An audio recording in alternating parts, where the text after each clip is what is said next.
Ito na nga mga suki, ipagpatuloy na natin ang paggawa ng project natin. Mayroon na naman ako dinagdag sa ating community, dahil nga halos malapit ang Taal Volcano sa ating lugar, kaya gumawa din ako ng volcano, para makita ng mga bata yung itsura nito, pero ang tanong, mukha ba talaga siya volcano? Tingin ninyo suki, pwede na siguro.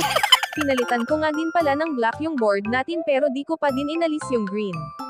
Kasi yung black yung magsisilbing kunyaring daanan. Nilagyan ko nga pala ng dalawang malaking poste sa pagitan ng arco, upang magpatay yung bakod nito. Yung unang gawa ko kasi di ko masyado napag-abot kaya tuloy nasira kaagad, pero, this time tingin ko matibay na ito, kasi kahit kamay ko pasol-pasol na sa init ng glue stick, hindi ko na nga lang naipakita dito sa video, kung ilan pa ikot-ikot ang ginawa ko dito, sa dami na nang nakalagay, tas nagdagdag pa ako, halos di na tuloy magkasya.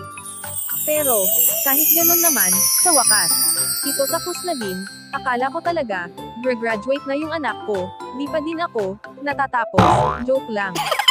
Gandang-gandang talaga ako sa gawa ko, kahit di naman siya 100% na perfect yung pagkakagawa.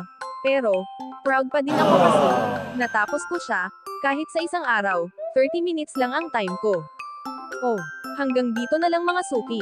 Maraming salamat sa inyo, God bless.